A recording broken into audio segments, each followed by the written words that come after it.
नमस्कार सर्वांना मंडळी. या अगोदर तुम्ही बघितलं असाल एक व्हिडिओ. ॲक्च्युली तुम्हाला आठवत असेल आपण जे देखाव्यांचं गणपतीतून जो घेतला होता ना व्लॉग, त्याच्यामध्ये आपण शेवटला सांगितलं होतं आणि ते जे व्यक्तिमत्व तुम्हाला भेटवणार होते त्याच व्यक्तिमत्वाला आज आपण भेटायला आलोय. आणि हे जे व्यक्तिमत्व आहे ना आम्हाला सिनियर आहे.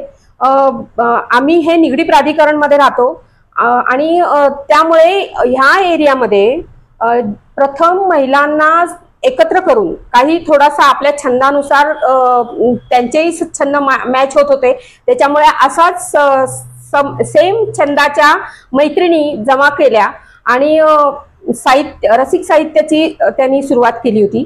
आणि ही सुरुवात होती पहिली. त्याच्यानंतर मग आम्ही सुरू झालो. नंतर त्यांच्या नंतरच्या पुढच्या हे आहोत आम्ही. आणि काही गोष्टी तर मलाही माहित नव्हत्या, आज तुमच्यामुळे त्या मला कळणार आहेत. त्याच्यामुळे जास्त वेळ मी घेत नाही, सुरुवात आपण त्यांच्यापासूनच करूया. तर नमस्कार. तुमची ओळख पहिल्यांदा करून द्या बरं. नमस्कार, मी उल्का खळदकर, श्यामल खळदकर. माझी ओळख मीच करून देणार आहे बरं का. सामान्य बुद्धिमत्तेची, सामान्य दिसणारी, गर्दीत कुठेही लक्षात न राहण्यासारखं माझं व्यक्तिमत्व. तरीही मला नृत्याची आवड, चित्रकलेत रस, नाटकातून अभिनय करायची इच्छा, प्रत्येक कला यावी याच्यासाठी माझी धडपड चाललेली असावी. आयुष्याच्या या टप्प्यावर लक्षात येतं मी सर्वच गोष्टींना स्पर्श करून आलेली आहे, पण कशातही मी प्रावीण्य प्राप्त केले नाही. सगळ्यात अर्धवट ज्ञान, jack of all trades master of none. कितीतरी त्यांच्या बायोडेटा असतो. शिक्षण अमुक अमुक, प्रावीण्य अमुक अमुक, बक्षिसे ही ढीगभर, भूषवणारी पदे असतात. त्यानंतर त्यांचे कागद त्यांच्या माहितीने भरलेले असतात. कितीतरी गोष्टीत प्रवीण असणाऱ्या अशा या बायका. मी मात्र अतिशय सामान्य.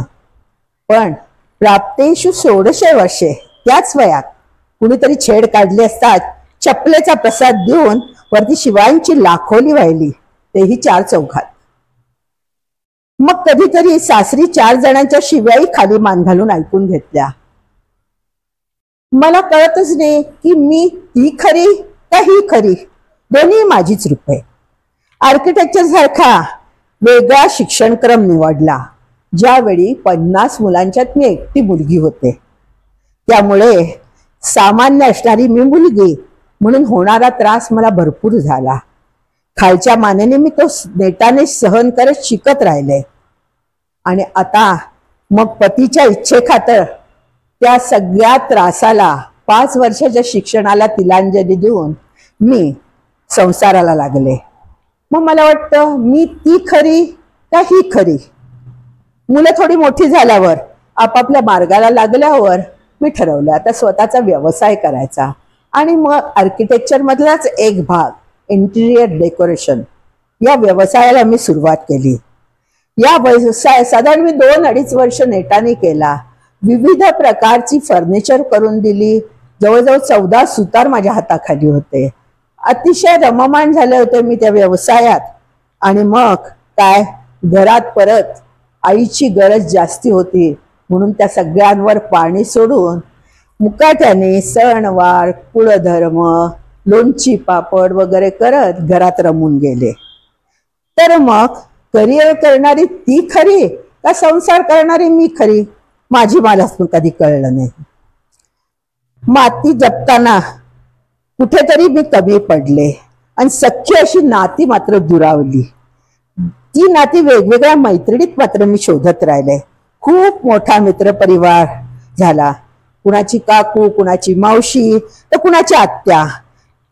ते सगळी मानलेली नाती होती. सख्खी मात्र फारशी नव्हती. पण उल्का म्हणून हक्कानं मनातलं गुज सांगणारी त्यांची मैत्रीण मी खरी का ती खरी. 16व्या वर्षी सायकलवरून आळंदी पुणे केलेली मी, 40व्या वर्षी कळसुबाईचं शिखर गाठणारे मी. सगळी माझीच रूप आहेत. चांगल्या वाईट काळात सोबत केली, त्याच्या येण्यासाठी, त्याच्या स्वप्न प्राप्तीसाठी साध्या साध्या इच्छा मी सहज सोडून गेला. मुलांना योग्य संस्कार शिक्षण दिलं आणि घराची ऊब दिली. मुलांना सामावून घेण्याचा प्रयत्न करते, त्यांच्या आई होण्याचा प्रयत्न करते आणि अंशतः वानप्रस्थाच्या वाटेवर मी निघालेली आहे. आत्मपरीक्षण करताना अनेक चुकाही झाल्या असतील आयुष्यात, प्रकर्षाने जाणवल्याही असतील, पण आपण सामान्य माणसं, चुका ह्या होणारच. त्याचा प्रायश्चित्त घेण्याचा आता मी प्रयत्न करते. मीची ओळख ही माझी अशी आहे. तर अशा तऱ्हेने 21व्या वर्षी साधारण मी आर्किटेक्ट झाले. तोस्तोवर माहुलीकर होते, उल्का माहुलीकर, आणि उल्का माहुलीकरची सौ श्यामल खळदकर झाले. तसा आमचा प्रेमविवाह. त्यांचा स्वतःचा व्यवसाय माझ्या लग्नानंतर त्यांनी सुरू केला. म्हणजे सगळीच त्यावेळी ओढाताणीची परिस्थिती होती, त्यामुळे घरी राहणं मला भाग होतं. मग मी आर्किटेक्चरला पूर्ण विराम दिला आणि पूर्णपणे संसारात रमून गेले. त्याच्यानंतर काही वर्षांनी मी माझा स्वतःचा व्यवसाय सुरू केला. तो इंटिरियर डेकोरेशनचा होता. वेगवेगळ्या ठिकाणहून मला बोलावणी येऊ लागली, कुठे दुकानाचं, कुठे दवाखान्याचं, घराची ते इंटिरियर मी बरीच केली. असं करत असताना त्यावेळी आम्ही असं ठरवलं की व्यवसायाच्या दृष्टीने ह्यांच्या निगडी प्राधिकरणमध्ये आमचा एक प्लॉट होता, तिथं आपण घर बांधायचं. मी स्वतः आर्किटेक्ट असल्यामुळे काय झालं, घर बांधायचं म्हटल्यावर ड्रॉइंग माझंच पाहिजे, पण मी काही व्यवसाय करत नव्हते.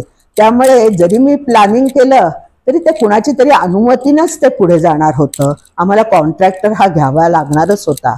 मग मी आत्ताचं जे आपलं जुनं घर आहे सुबील, त्याचं आराखडा काढायला सुरुवात केली. आणि त्यावेळी मात्र हातात पैसे नव्हते, पण अशा तऱ्हेने घर बांधायचं असं ठरवलं की जे काहीतरी वेगळं असेल. आमच्या दोघांच्या आवडी आम्ही लक्षात घेतल्या आणि त्यानुसार मी या घराचं प्लॅनिंग केलं आणि त्याप्रमाणे मनासारखं आम्ही आमचं घर, आम्ही स्वतःच हे बांधलेलं घर आहे. तर अशा तऱ्हेने आम्ही प्राधिकरणात राहायला आलो. 1985 साली आम्ही प्राधिकरणात राहायला होतो. सगळीकडे विखुरलेली घरं, LIG समोर तेवढीच बजाज कॉलनी, अशा काही तुरळक कॉलन्या इथे होत्या. तर एकमेकींशी ओळख कशी व्हावी, तुरळक बंगले होते. म्हणून आम्ही काही लोकांनी असं ठरवलं की आपण एक मंडळ स्थापन करायचं, ज्यामुळे सगळ्या महिला एकत्र येतील, आपल्या एकमेकींशी ओळखी होतील. आणि मग आम्ही स्नेहसखी मंडळ असं नामकरण करून एक मंडळ स्थापन केलं.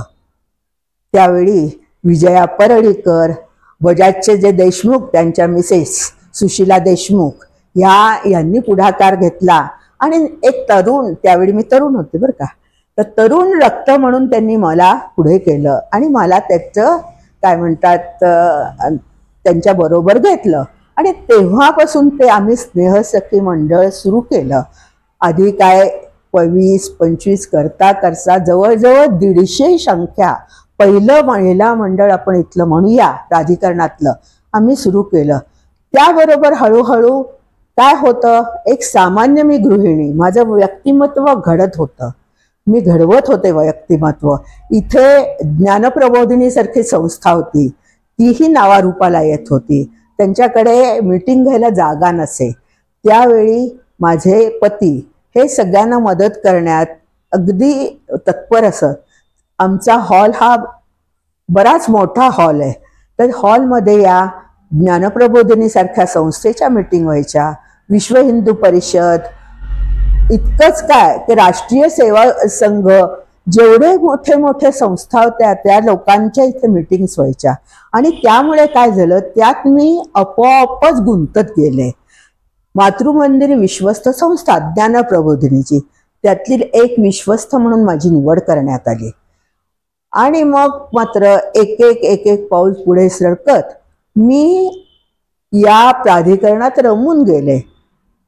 त्या काळात माझा आर्किटेक्चर फक्त घरापुरतंच मर्यादित होतं, फारसं मी त्याला काही वाव दिला नाही. पण समाजसेवा म्हणूया, समाजात मी खूप वावरत गेले आणि समाजाशी नाही म्हटलं तरी एक बंध माझा जुळायला लागला आणि त्याची आवड निर्माण झाली. वेगवेगळ्या संस्थांशी मी निगडीत होते. इथे कितीतरी अशा संस्था आहेत की त्यावेळी त्या नवीन आलेल्या होत्या. त्याच्याशी मी आपोआप निगडीत होत गेले.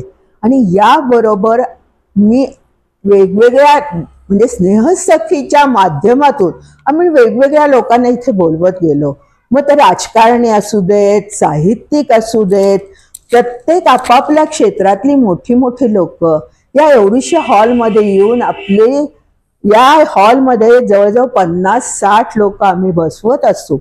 आणि त्याप्रमाणे ते मंडळ आमचं असं फुलत होतं. अगदी यमुना नगर पासून चिंचवड पासून इथे महिला त्या मंडळाच्या ओढीने येत असत. असं हे मंडळ सुरू होत असताच मला एक लक्षात आली गोष्ट, इथे त्यावेळी एवढे सांस्कृतिक कार्यक्रम होत नसत. एक तर हॉल नव्हता, कुठल्याही शाळेचा असा हॉल नव्हता की एखादा पाहुणा बोलवून आपण तिथं त्यांचं काहीतरी कार्यक्रम करावा. ही उणीव. आणि मुख्य म्हणजे मी स्वतः साहित्याची ओढ असणारी एक स्त्री होते. मला नेहमी वाटे की कोणीतरी मोठे मोठे लोक यावेत, त्यांनी त्यांची भाषणं आपल्या इथे द्यावीत, मोठ्या लोकांची प्रवचनं इथे व्हावीत. देवळं होती, पण त्या मानाने इथं काही सांस्कृतिक चळवळ अशी काही नव्हती. मग आम्ही काही मैत्रिणींनी असं ठरवलं की आता आपण निवांत आहोत, पुष्कळचं आत्तापर्यंत आपण वाचन केलेलं आहे, का नाही आपण एखादं साहित्य मंडळ चालू करू आणि त्या योगे आपण कितीतरी अशी लोक बोलवू शकू, त्यांचे विचार जाणून घेऊ. आणि मग मात्र मी कामाला लागले. घरात मोठा हॉल होताच.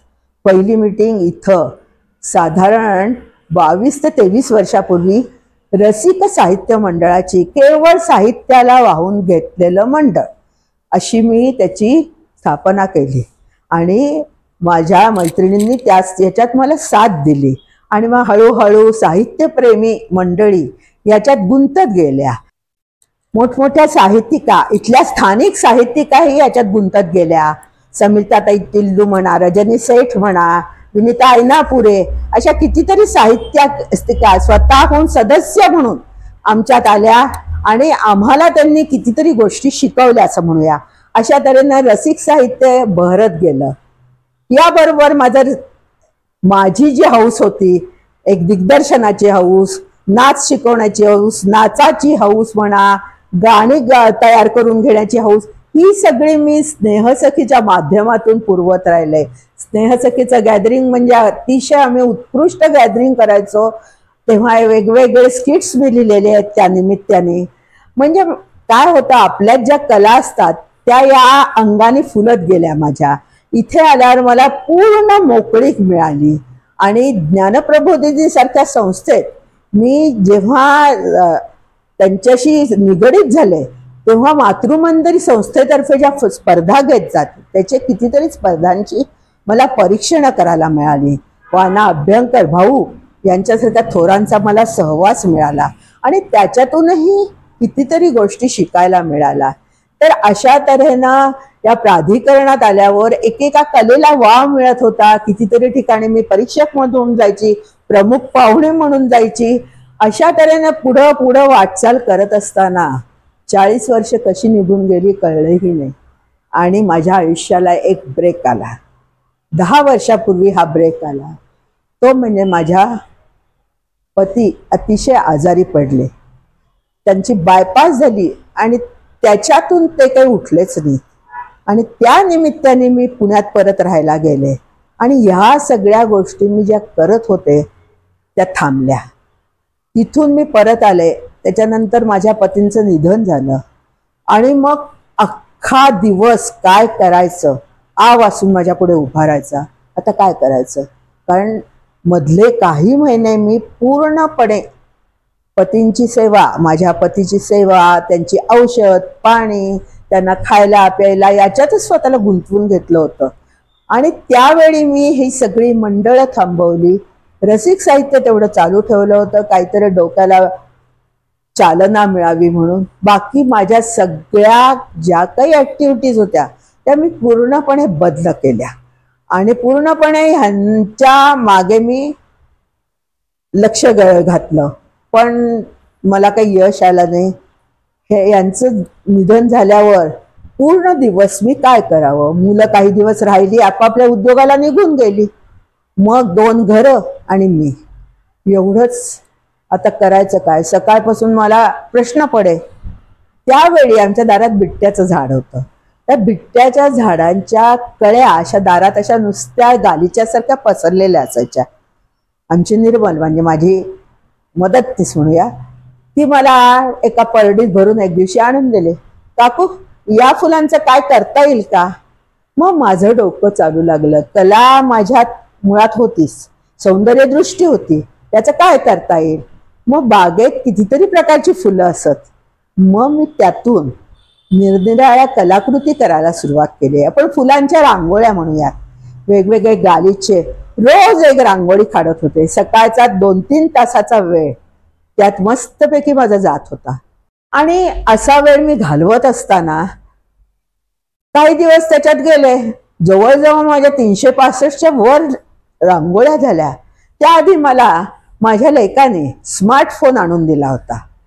तो स्मार्टफोन मध्ये मी वाचायची, फॉरवर्डेड मॅसेज यायचे. मग माझं डोकं चालू लागलं की लोक फॉरवर्डेड का, स्वतःच का नाही लिहित? मग मी स्वतःचे 4 ओळी लिहून पाठवायला लागले.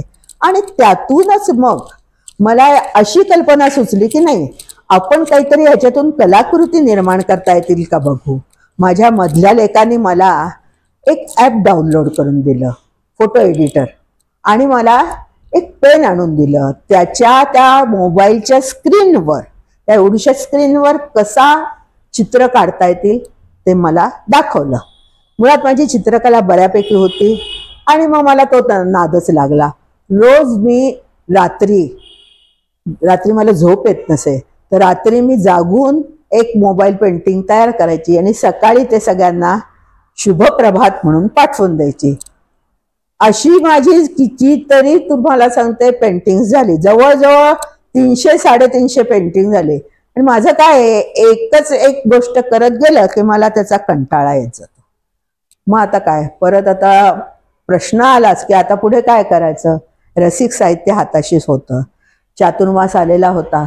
मग मी ठरवलं की आपण काहीतरी नेम लिहायचा. आपल्याला कितीतरी गोष्टी आयुष्यात आपण रडत बसतो की नाही, ही करायची राहिली माझी, हे करताच आलं नाही मला. मग आता ठरवलं नाही, ज्या गोष्टी आपल्या राहून गेल्या आहेत त्या करायच्या. त्यातलं वाचन आणि लेखन हे बरंचसं संसारात राहून गेलेलं होतं. आणि त्याची प्रचंड वाचनाची आवड आणि लेखनाची आवड. मग मी म्हटलं की नियमितपणे काहीतरी झालं पाहिजे. म्हणून मी चातुर्मास सुरू होणार होता आणि मी ठरवलं, आषाढी एकादशीच्या दिवशी ठरवलं की आजपासून आपण लेखनाला सुरुवात करायची. प्रथमतः आध्यात्मिक लेखन हे सुरू केलं मी. आणि ते लेखन करता करता 4 महिने प्रत्येक म्हणजे वेळी मी एक विषय घेई. प्रथम मी अभंग निरूपण म्हणून अभंग भक्तियोग हा विषय घेतला. भक्ती कुठल्या प्रकारची असते, काय, त्याचा प्रथमतः मला पूर्णपणे मी अभ्यास करत असे. आणि त्याचं सार काढून रोज मी व्हॉट्सअपवर पाठवत असे. माझ्याबरोबर मी लेखन करायची, मी लिहायची, वाचायची आणि ते तपासून पाठवायची. माझं त्रिवार ते होत असे. पण माझ्या मनात नेहमी एक इच्छा असायची की आपल्याबरोबर हे 50 जणींनी तरी वाचावं. मग एक मी छोटासा ग्रुप तयार केला आणि त्यांना ते पाठवत राहिले. वाचो न वाचो मी त्यांना पाठवायची. मग मला त्याची उत्तरे येऊ लागली की उल्का तू करतेस हे खूप छान करतेस, आम्हाला दिवसभरात 2 ओळी वाचायला वेळ मिळत नाही, तुझ्यामुळे आयतं आम्हाला सगळं मिळतंय. मग मला जो मला मग प्रत्येक चातुर्मासात मी एक विषय घ्यायची आणि आषाढी एकादशी ते कार्तिकी एकादशीपर्यंत त्या विषयाचा मी पाठपुरावा करायची, त्याचा अभ्यास करायची आणि त्याचं लेखन करून सारांश रूपाने मी ती सगळ्यांना पाठवायची. त्याच्यात माझं बरंच लेखन झालं. अभंग निरूपण, काव्य निरूपण, 5 संत झाले वेगवेगळ्या देशातले. रामायण मी सांगायची तर रामायण झालं माझं लिहून. अशा तऱ्हेने मी खूप लेखन, आपण नंतर पाहूच ते किती लेखन केलेलं आहे. आणि त्याच काळात मला आमच्या इथल्या एका सेवा समितीचे, राष्ट्रीय सेवा समितीचे अध्यक्ष नीला जोशी हिने मला विनंती केली की यावेळी तुम्ही रामायण सांगाल का. त्यांची पद्धत आहे की गुढीपाडवा ते रामनवमी रामायण सांगायचं. मग तिने मला 2 महिन्याआधी कल्पना दिली, कारण ती स्वतः सांगायची आणि ती गावाला जाणार होती. मी लागलीच मान्यता दिली आणि मग झालं. रामायणाचा अभ्यास सुरू केला. त्या दृष्टीने जरा वेगळेपणा यावा म्हणून त्यातले जी प्रमुख व्यक्तिमत्व आहे त्यांची मी माहिती द्यायचं हे ठरवलं. राम तर होतेच, राम, लक्ष्मण, शत्रुघ्न, सीता, अशा तऱ्हेचे हनुमंत, रावण, अगदी रावण सुद्धा घेतला होता. अशी 9 दिवस मी वेगवेगळी व्यक्तिमत्व, त्याचं चित्रण, त्याच्या अनुषंगाने येणाऱ्या गोष्टी मी त्या लोकांना सांगितल्या. ते रामायण माझं खूप छान झालं. मग पुढच्या वर्षी असं दुसरं वर्ष, त्याच्यानंतरचं वर्ष आलं. मग मनात यायचं की आता मला नीला सांगणार, मग आपण आधीच तयारी करूया. मी तयारीला लागले की यावेळी काय सांगायचं, तर यावेळी वाल्मिकी रामायण सांगायचं हे निश्चित केलं आणि त्या दृष्टीने अभ्यास सुरू केला. आणि नीलाचं मला बोलावणंच आलं नाही. ती म्हणली अहो यावेळी मी सांगणार आहे. मग आता काय करायचं, एवढी तर तयारी केलेली मी म्हटलं अगं दुसऱ्या कुठल्या तरी देवळात सांग. मग तिने म्हटली चिंचवडला जाल का तुम्ही. हरकत नाही म्हटलं, तयारी दाखवली. आणि त्यावेळी करोना सुरू झाला. करोना सुरू झाल्यावर माझी एवढी सगळी तयारी, एवढं सगळं लेखन, आता याचं काय करायचं विचार करता करता माझ्या डोक्यात आलं का नाही आपण याचे ऑडिओ पाठवू. आणि मग ते ज्या रामायणाचा मी जो अभ्यास केला होता, जे लेख लिहिले होते त्याचे मी ऑडिओ रोज पाठवत गेले. 12 मार्चला वाटतं मोदींनी लॉकडाऊन जाहीर केला होता. माझा 9 मार्चला तेव्हा गुढीपाडवा होता. 9 मार्च पासून मी सुरुवात केली. आत्ता लॉकडाऊन संपेल, आठवड्याने संपेल असं तेव्हा म्हटले होते. संपेच ना. 21 माझे भाग झाले तरी रामायण संपलं, ऑडिओ सांगून संपला, पण लॉकडाऊन काही संपेना. मग माझ्या डोक्यात कल्पना आली की घराघरात तेव्हा आपण बाहेर तर काही जाऊ शकत नव्हतो, घराघरात प्रसंग घडत असतील आणि कल्पनाशक्ती याची जोड देऊन मी रोज एक प्रसंग टाकत गेले. रोजचा माझा लॉकडाऊन मधला प्रसंग असायचा. असे मी जवळजवळ मला वाटतं 50 प्रसंग लिहिले आणि त्या प्रसंगाचं पुस्तक नंतर करायचं असं मी नंतर ठरवलं. तर ते 50 प्रसंग लिहून सुद्धा लॉकडाऊन काही संपेना. आता काय करावं. मग आमच्या रसिक साहित्याला आम्ही एक विषय घेऊन त्याच्यावर लिहित असतो. तर भांडा सौख्य बरे नावाचा आम्ही विषय घेतला होता. मग मी रोज नवरा बायकोंची भांडणं सौख्य बरे कशी संपतील असा तो विषय होता. मग ती भांडणं करायला सुरुवात केली. नवरा बायकोंची वेगवेगळ्या वयातल्या वेगवेगळ्या पद्धतीची जोडपी, वेगवेगळ्या स्वभावाची जोडपी आणि त्यांची भांडणं, आणि त्याचा शेवट मात्र चहा पिऊन आनंदात होणार अशी मी जवळजवळ 25 भांडणं लिहिली. अगदी विठ्ठल रखुमाईला सुद्धा मी भांडायला लावलं. अशा तऱ्हेने मी ते सगळा संच, आणि मग माझ्या डोक्यात आलं की का नाही या सगळ्याचं एकत्रीकरण करून आपण याचं पुस्तक करावं.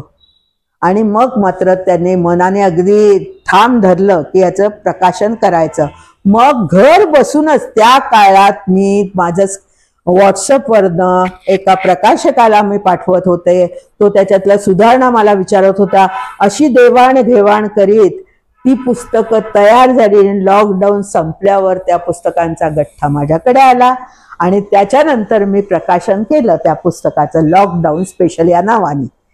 तर ते प्रकाशन सुद्धा इतक्या अभिनव तऱ्हेने केलं. कल्पना डोक्यात असायच्याच. सगळ्या का कोणा मोठ्या माणसांना बोलवायचं मनात आलं. 1-2 संपर्क साधायचा प्रयत्न केला पण मला काही रिस्पॉन्स मिळेना. मग मी ठरवलं का नाही आपले जे वाचक असतात त्यांनी का नाही करू. आणि मी सगळ्या वाचकांना विनंती केली की त्या वाचकांच्या हस्ते मी त्याचं प्रकाशन केलं आपल्या वाडोकर सभागृहात. अशा तऱ्हेने त्याचं प्रकाशन केलं आणि सगळ्या प्रती त्या सगळ्यांना देऊन टाकल्या. अशा तऱ्हेने मला जे एक पुस्तक काढायची, लेखिका म्हणून मिरवायची जी इच्छा होती ती माझी मी पूर्ण करून घेतली बरं का. याच्या आधी मी एक छोटीशी पुस्तकं प्रकाशित केली होती. पुन्हा गाडगे आणि सन्स आहेत ना, त्यांच्या स्टाफसाठी ते नेहमी काहीतरी अशा म्हणजे ऍक्टिव्हिटीज करत असतात. तर त्याच्यासाठी त्यांना सांगितलं की एक तुम्ही पथनाट्य करा त्या स्टाफसाठी. मग ते पथनाट्य द्यायचं होतं आणि महिला दिनाच्या निमित्त ते सादर करायचं होतं. मग तोही विचार झाला की कुणाला द्यावं. आपल्या इथल्या मोठ्या या साहित्य संमेलनाच्या या अध्यक्षा असतात शर्मिला महाजन, त्यांच्याकडे ते लोक गेले. तर त्यांना काही वेळ नव्हता, तर त्यांनी अशी सांगितले मला की खळदकर काकू आमच्या आहेत, त्या कदाचित लिहितील. त्यांनी मला विचारणा केली असताना तेही आव्हान म्हणतं बघूया आपल्याला जमतंय का लिहायला. त्याप्रमाणे मी तेव्हा आधुनिक झाशीची राणी, स्त्री हा मुख्य विषय असलेला स्वतंत्र स्त्री आधुनिक काळातली झाशीची राणी कशी असेल यावर मी ते पथनाट्य लिहिलं. पुन्हा गाडगीच्या स्टाफने ते चाफेकर चौकात सादर केलं आणि निरनिराळ्या ठिकाणी त्याच्या प्रती जाऊन कितीतरी लोकांनी हे पथनाट्य सादर केलं. म्हणजे अशा तऱ्हेने माझे साहित्यिक मी पुढे पुढे जात होते. कितीतरी लेखन माझं अव्याहत चालू होतं. म्हणजे असं म्हणूयात की आपण म्हणतो की आपण सामान्य आहोत, जन्मताच कोणी असामान्य नसतं. सामान्य स्त्रीची आपण आपल्या व्यक्तिमत्वात कसे कसे बदल घडवतो. माझ्या मी सगळ्या आवडी या काळात पूर्ण करून घेतल्या. मला निवेदनाची खूप आवड. मला त्या निवेदन मी ज्योती कानेटकरच्या मदतीने मी ते निवेदन आम्ही पाऊस गाणी म्हणून एक कार्यक्रम सादर करायचो, त्याचेही बरेच प्रयोग झाले. ज्योती कानेटकर, मी आणि तिची जाऊ रुचा कानेटकर, संगीत गायन आणि आम्ही दोघी निवेदन, कविता वाचन, कुठले परिच्छेद वाचायचे. पावसाशी संबंधित हा आमचा 1.5-2 तासाचा कार्यक्रम असायचा. ह्याचेही आम्ही बरेच प्रयोग केले. मुलगी झाल्यावर पथनाट्याचेही बरेच प्रयोग केले. म्हणजे अशा सर्व बाजूने मी माझ्या आवडी भागवत होते. आणि असं करता करता आता कुठेतरी थांबायला हवं म्हणून मी आता ही जी आता माझी हा जो मी टप्पा घेतलेला आहे तो आता विश्रांतीचा आहे. फक्त लेखन, वाचन, मनन आणि चिंतन, जास्ती कुठेही जायचं नाही. आणि स्वतःत मग्न राहून स्वतः अभ्यास करून स्वतःला समजेल ते इतरांना समजावावं एवढीच आता इच्छा आहे. आणि त्या दृष्टीने मी माझे अथक प्रयत्न चालू आहेत. मी केलेलं लिखाण इथे मी दाखवीन तुम्हाला. अतिशय सुंदर लिखाण केलंय. त्याबरोबर मला अत्यंत आवडी, माझं घर मोठं आहे, मला विविध वस्तू जमवण्याचा छंद आहे, त्याही मी भागवून घेतल्या. बाग सजावटीची म्हणजे काय म्हणतात, सुंदर बाग सजावटीची आवड आहे. नशिबाने भरपूर अंगण आहे, भरपूर काय म्हणतात झाडं, छोटी छोटी अगदी कॅक्टस पासून ते मोठ्या वृक्षांपर्यंत 40 वर्षात वाढलेले वृक्ष आहे. भरभरून ते फुलं, पानं, फळं देतात. त्या सगळ्याचा उपयोग मी कलेसाठी करते आणि त्यानुसार मी माझा वेळ, म्हणजे मला कधी कधी दिवसही कमी पडतो की आज हे करायचं राहून गेलं आपलं, आज हे करायचं राहून गेलं. आणि त्याबरोबर स्वयंपाक, पाणी, म्हणजे लोणची, पापड ह्याच्यातही मला खूप रस आहे. आणि तेही मी मनापासून, सण वार, कुळ धर्म, देवाची पूजा करायची मला फार आवड आहे. आमचं देवघर स्वतंत्र आहे, तिथे माझं आपोआपच सगळं केलं जातं. या घराने मला पुष्कळ गोष्टी दिल्या. मोठमोठे लोकांचे पदस्पर्श इथं झालेला आहे. सगळ्यात म्हणजे मला अभिमानाने सांगावं असं वाटतं की करवीर पीठाचे शंकराचार्य आपल्याकडे येऊन गेले. त्यांचा 2 दिवस आपल्याकडे मुक्काम होता आणि त्या मुक्कामात त्यांनी आम्हाला आशीर्वाद दिलेले आहेत आणि त्यांची प्रवचन आपल्या घरी झालेलं आहे. त्यांची पाद्यपूजा त्यांनी कुणाला परवानगी देत नसत तेव्हा त्यांची पाद्यपूजा माझ्या मोठ्या लेखाने, कारण तेव्हा माझे मिस्टर दुसऱ्या गावी गेलेले होते त्यामुळे ते इथे हजर नव्हते, पण माझ्या मोठ्या मुलांनी त्यांची पाद्यपूजा केली. वाना अभ्यंकर, राणी बंग, फैयाज, तुला सांगते कितीतरी अशी लोक आहेत की जी आपल्याकडे येऊन राहून गेलेली आहेत. मला माझ्या घराचा सुद्धा, म्हणजे माझी ओळख जशी आहे तशी माझ्या घराची ओळख माझ्यामुळे आहे आणि माझ्यामुळे घराला ओळख आहे. असे आम्ही एकमेकात घरात गुंतलेलो आहोत. त्यामुळे हे घर सोडून मध्ये अशी वेळ आली होती की मला आता घर सोडून जायला लागतं की काय मुलांकडे राहायला, पण मी ठामपणे इथे राहिलंय. घराची सोबत होती मला आणि या घराने इतकं काही दिलेलं आहे की हे सोडून मला कुठे जावेच ना. तर अशा तऱ्हेने मी हे माझं, म्हणजे आता सांगायला काहीच हरकत नाही, मी 75रीत पदार्पण केलेलं आहे आणि ह्या वयात सामान्यतः तृप्त म्हणता येईल असं जीवन, समाधानी म्हणता येईल असं आयुष्य मी जगले. कर्तृत्ववान पती, 3 मुलं, 2 सुना आणि नाती, सगळेजण व्यवस्थित मला मिळालेले आहेत. त्या तृप्तीतून, त्या समाधानातून मी आता हे उर्वरित आयुष्य शांतपणे घालवणार आहे. थोडासा वानप्रस्थाश्रम, थोडंसं संसारात लक्ष, असं करता करता हे घालवणार आहे. हीच माझी इच्छा आहे. मध्ये मी उल्लेख केल्यामुळे माझी विविध साहित्य संपदा मी लिहून काढली आहे. त्यातील लॉकडाऊन स्पेशल आणि भांडा सौख्य बरे या 2 पुस्तकांचं मी एकत्र प्रकाशन केलेलं आहे. त्याआधी आधुनिक झाशीची राणी हे पथनाट्य मी पुना गाडगे अँड सन्स यांच्यासाठी लिहिलेलं होतं आणि त्याचे 10-12 प्रयोगही झालेले आहेत.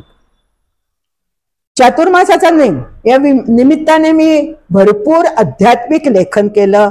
लेखनाच्या आधी मी अभ्यास करायची आणि त्याच्यावर मग मी लेखन केलं. प्रथमतः मी भक्तियोग, वेगवेगळ्या संतांच्या अभंगांवर मला समजलेले अर्थ मी त्याच्यात लिहून काढलेले आहेत आणि त्याचं थोडक्यात मी अर्थ सांगितलेला आहे. नवरात्रात संत स्त्रियातील नवरत्ने आणि नवदुर्गा यांचे विषयी माहिती दिली होती.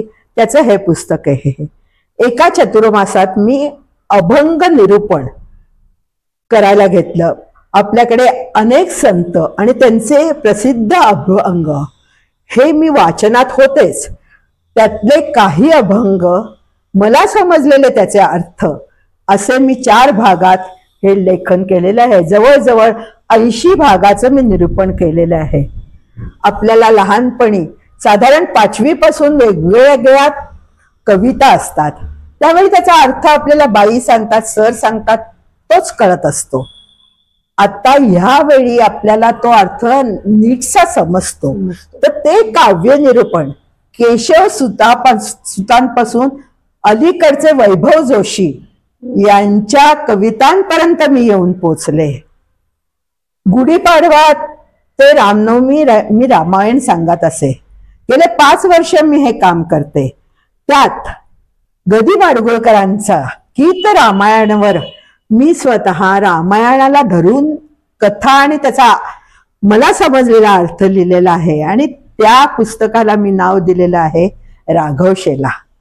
तर हे त्याचं पुस्तक. तुलसीदासांचं रामचरित मासनास याच्यावरही मी रामायणातील कथा लिहिलेल्या आहेत. एका वर्षी मी महाराष्ट्र बाहेरील संत आणि त्यांचं साहित्य याच्यावर लेखन केलं. त्यात प्रथमतः ढाई आखर प्रेम के कबीर, तुलसीदास, सूरदास, रहीम आणि संत मीराबाई यांचं लेखन केलं.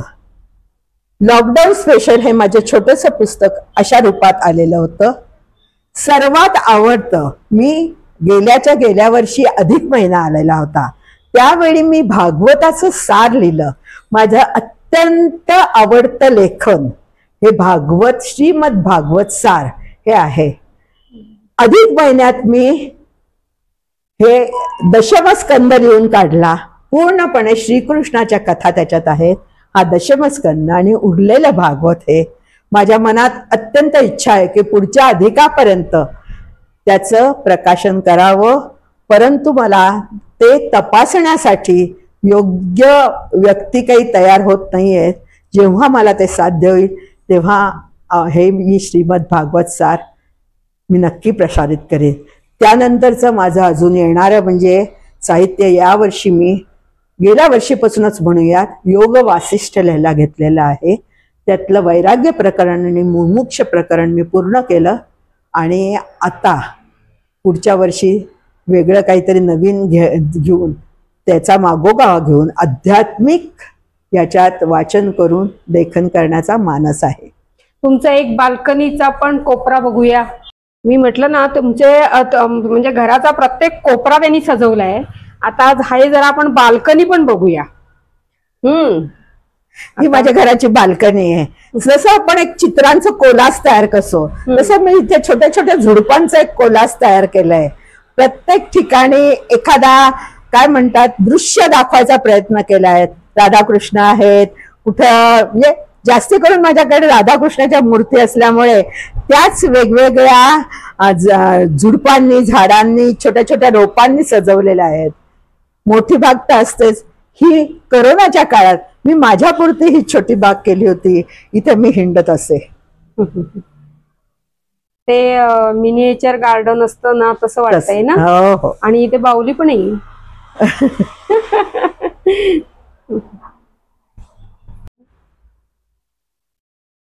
बाल्कनी आहे. स्वतःला रमवायचं कसं हे प्रत्येकाने ठरवायचं असतं. आपले छंद कसे जोपासायचे.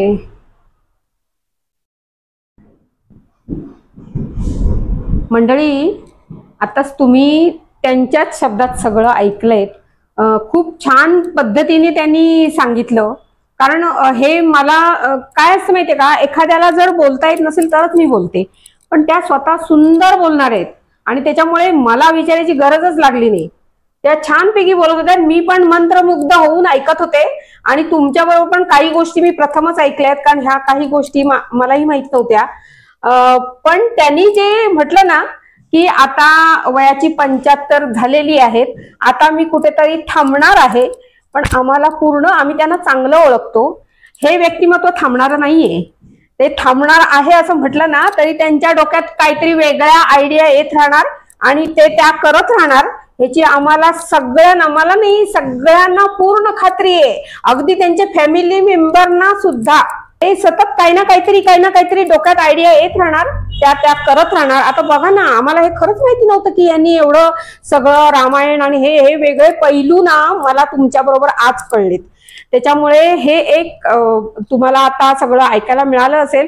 शेवटी तुम्हाला सगळ्यांना पुन्हा एकदा सांगेन की आमचे जर व्हिडिओ तुम्हाला आवडत असतील ना तर लाईक, शेअर आणि सबस्क्राईब करायला विसरू नका.